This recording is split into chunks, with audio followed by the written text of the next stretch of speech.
شروع اللہ کا نام لے کر جو بڑا مہربان نہایت رحم والا ہے۔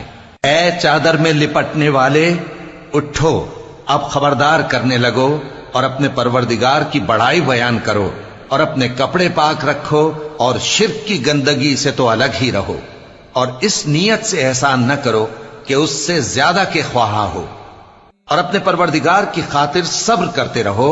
پھر جب سور پھونکا جائے گا تو وہ دن مشکل کا دن ہوگا، یعنی کافروں پر آسان نہ ہوگا۔ مجھے اس شخص سے سمجھ لینے دو جس کو میں نے اکیلا پیدا کیا اور میں نے اس کو بہت سا مال دیا اور ہر وقت حاضر رہنے والے بیٹے دیے اور اس کو ہر طرح کے سامان میں وسعت دی، پھر بھی لالچ رکھتا ہے کہ میں اسے اور زیادہ دوں۔ ایسا ہرگز نہیں ہوگا، یہ ہماری آیتوں کا بڑا مخالف رہا ہے۔ میں اسے ایک بڑی چڑھائی چڑھاؤں گا۔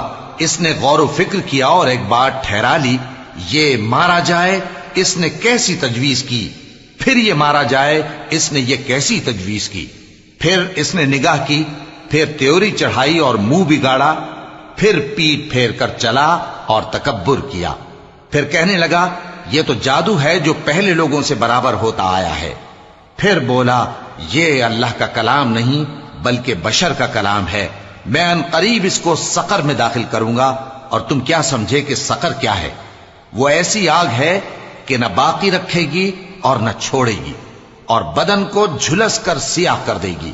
اس پر 19 داروغہ ہیں، اور ہم نے دوزخ کے داروغہ فرشتے ہی بنائے ہیں، اور ان کا شمار کافروں کی آزمائش کے لیے مقرر کیا ہے، اس لیے کہ اہل کتاب یقین کریں اور مومنوں کا ایمان اور زیادہ ہو، اور اہل کتاب اور مومن شک نہ لائیں، اور اس لیے کہ جن لوگوں کے دلوں میں نفاق کا روگ ہے اور جو کافر ہیں کہیں کہ اس مثال کے بیان کرنے سے اللہ کا مقصود کیا ہے۔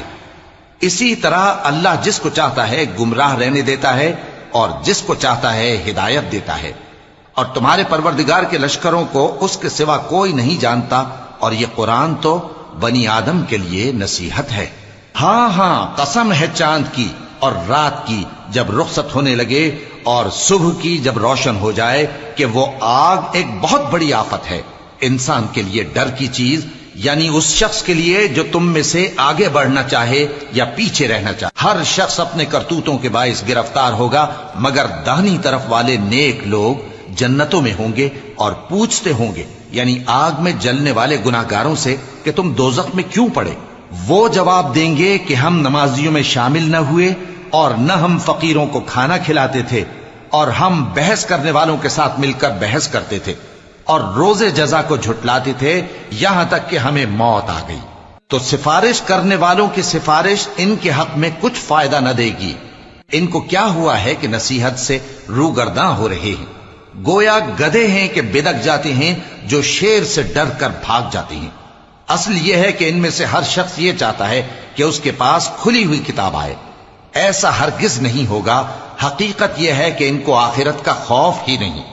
کچھ شک نہیں کہ یہ قرآن نصیحت ہے، تو جو چاہے اسے یاد رکھے، اور یاد بھی تبھی رکھیں گے جب اللہ چاہے۔